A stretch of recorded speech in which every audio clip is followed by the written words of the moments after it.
Hello, hello, bonjour à toutes mes petites graines d'étoiles, bonjour et bienvenue sur cette nouvelle guidance où on va aller regarder un petit peu les énergies du moment parce que j'avais envie de faire un tirage et franchement je pense que c'est très parlant pour cette fin d'année 2025. Alors, sur cette fin d'année 2025, on est sur une période de bilan, une période où clairement on ne peut plus tricher avec soi-même. C'est-à-dire que dans les énergies en ce moment, ça parle d'équilibre, ça parle de signature et ça parle d'aveu. D'accord? Voilà les cartes que j'ai tirées. Donc, ça veut dire, à mon sens en tout cas, on va s'avouer certaines vérités, on va s'avouer certaines choses. Peut-être des choses qu'on savait déjà, mais qu'on n'osait pas vraiment regarder en face jusqu'à aujourd'hui, jusqu'à cette fin d'année 2025. La carte ici, en énergie centrale de la signature, c'est une carte qui est très forte. Elle parle en fait d'un acte, d'une décision réelle, concrète, posée en fait dans la matière ici et maintenant.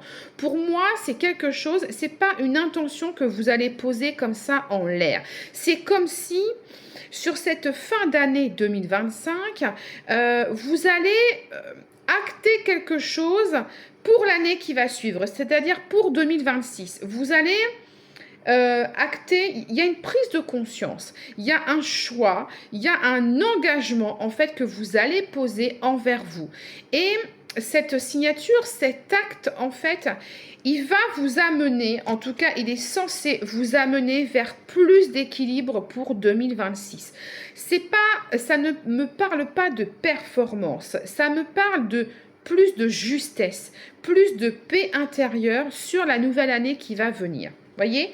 Et j'ai été regarder un petit peu le défi en ce moment, d'accord? Et en ce moment, on a la carte du déni qui est tombée lors du tirage. Et là, clairement, on va être honnête. Le déni, c'est cette difficulté, clairement, à regarder la vérité en face. Ce déni, ici, c'est une carapace, en fait, qu'on garde parce que reconnaître certaines choses, ça peut faire mal, voilà. Et parfois, ce déni, il sert aussi d'excuse. Il faut se l'avouer, où on se positionne un petit peu comme victime, mais en tout cas, ce déni, il nous sert d'excuse peut-être par rapport à des choses qu'on a dites, à des décisions qu'on n'assume pas complètement, voilà. Et c'est un peu ce déni comme la politique de l'autruche, c'est-à-dire qu'on sait, clairement on sait, mais on préfère ne pas voir, voilà. Et c'est ça qui est compliqué en ce moment dans les énergies du moment, c'est ce déni, voilà. Mais en force, j'ai tiré la carte de l'abondance. Et ça, c'est hyper intéressant parce que malgré en fait le déni qu'il y a ici, malgré ce déni, eh bien, on a quand même l'abondance en force. Et ça veut dire que avec cette abondance, il y a un flot de synchronicité, un flot de nouveautés, un flot d'opportunités qui s'ouvre en fait à nous. Et c'est comme si il y avait un brouillard, comme si on avait en fait un brouillard épais devant les yeux qui nous empêchait de voir et de reconnaître certaines vérités. Et là, en fait, avec cette abondance, c'est comme si on voyait enfin clair, en fait. C'est comme si on voyait enfin ce qui merdait dans notre vie.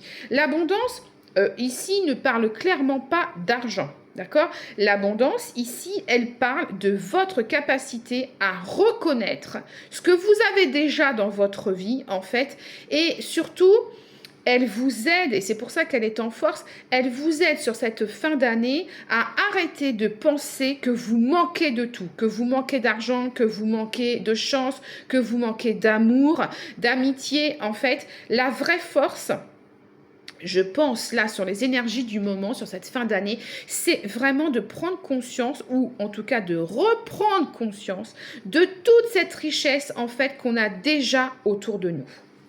Voilà. Alors, en synthèse, j'ai deux cartes qui sont tombées. C'est la carte de l'alignement qui est ici et celle de la pauvreté. Et on voit que sur les énergies du moment, on est bien sur un travail intérieur. C'est-à-dire que la pauvreté, ici, Elle n'est pas matérielle, d'accord? Là, moi, ce que je canalise, c'est que c'est une étroitesse d'esprit. Ça me parle de jugement, ça me parle de critique, ça me parle de refus de l'aide, ça me parle aussi d'isolement sur cette fin d'année. Et avec l'alignement ici, ça vient dire alignez-vous, aligne-toi à ta vraie nature. Et je pense que c'est ça le message clé en fait pour 2026. Ça va être de s'aligner à sa vraie nature. Donc à s'aligner à plus de stabilité, d'harmonie, d'équilibre et de paix intérieure. Et cette fin d'année, en fait, 2025, c'est une porte. C'est une invitation en fait à devenir clairement la personne que vous devez être en 2026. Voilà. En toile de fond, parce que j'aime bien regarder ce qui se passe du côté du dos de deck quand je fais une guidance, en toile de fond, on a l'ego. Alors forcément, l'ego, lui, il est toujours là pour nous montrer nos blocages. L'ego, donc c'est ce qui se passe dans notre tête quand on rumine, quand on lui laisse trop de place.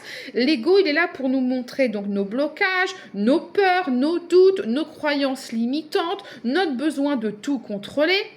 Et en ce moment, sur cette fin d'année, il y a clairement une difficulté à penser avec le cœur plutôt qu'avec le mental.